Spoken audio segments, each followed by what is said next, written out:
The parable of the labourers in the vineyard. Jesus said, "For the kingdom of heaven is like a landowner who went out early in the morning to hire labourers for his vineyard. After agreeing with the labourers for the usual daily wage, he sent them into his vineyard. When he went out about 9 o'clock, he saw others standing in the marketplace with no work to do, and he said to them, 'You also go into the vineyard, and I will pay you whatever is right.' So they went. When he went out again at noon and about 3 o'clock, he did the same. And about 5 o'clock, he went out and found others standing around. And he said to them, 'Why are you standing here all day and not working?'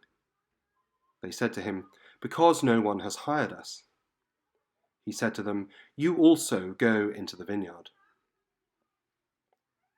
When evening came, the owner of the vineyard said to his manager, 'Call the labourers and give them their pay, beginning with the last and then going to the first.' When those hired about 5 o'clock came, each of them received the usual daily wage. Now when the first came, they thought they would receive more, but each of them also received the usual daily wage.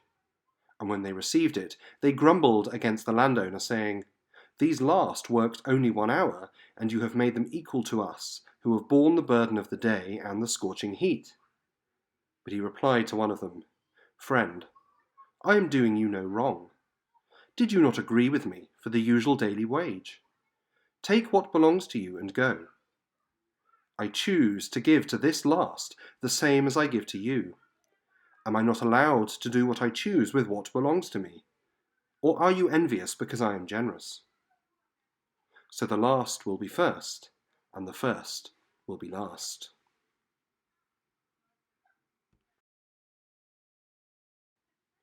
Imagine a Christmas morning. That may not be all that difficult to do. There is only one more sleep to go.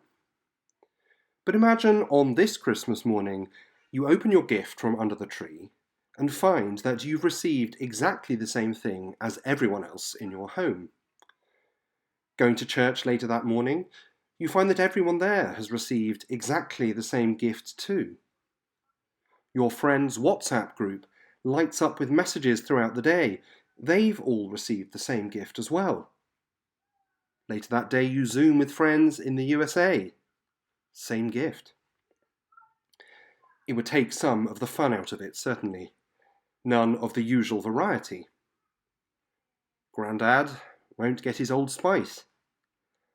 Granny won't get another Emma Bridgewater mug. Brothers and sisters won't desperately hope that that book isn't one you have already. The children won't get the latest toy. And for your significant other, something individual. Carefully chosen, of course, unique perhaps. But maybe with the help of a little recommendation from a high street retailer, no doubt resulting in tens of thousands of identically individual gifts given on Christmas Day. And what about further afield? Everyone getting the same gift?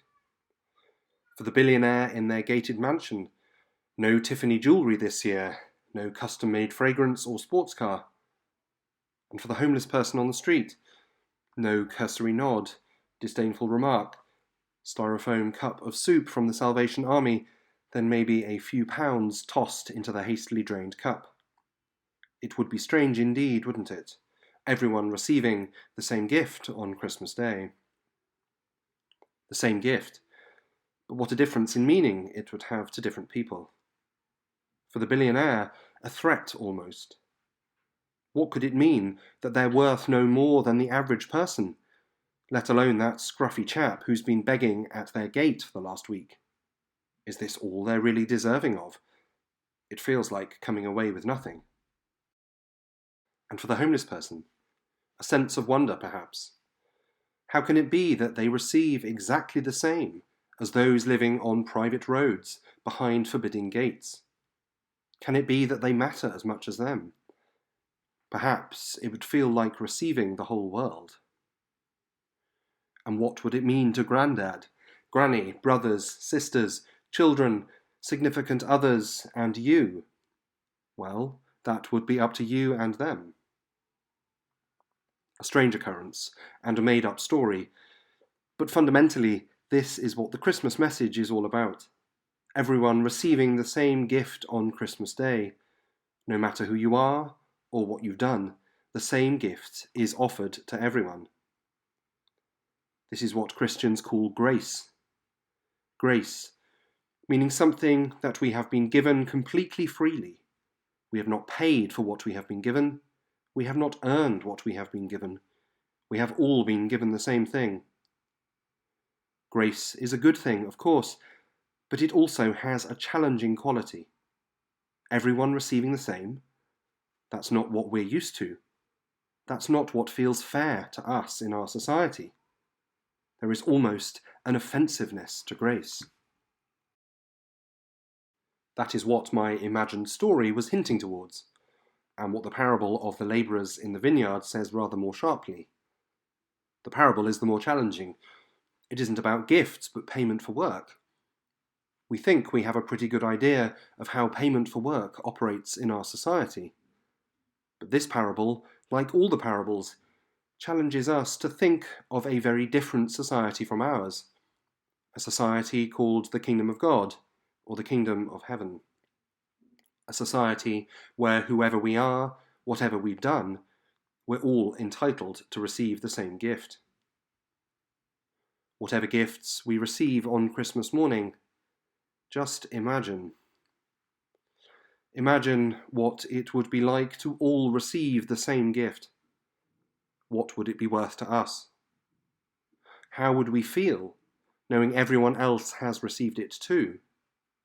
Family, friends, the billionaire, the homeless person on the street, the work colleague we don't particularly like, Her Majesty the Queen, the convicted murderer, the Prime Minister, me and you. Does it feel like coming away with nothing, or receiving the whole world?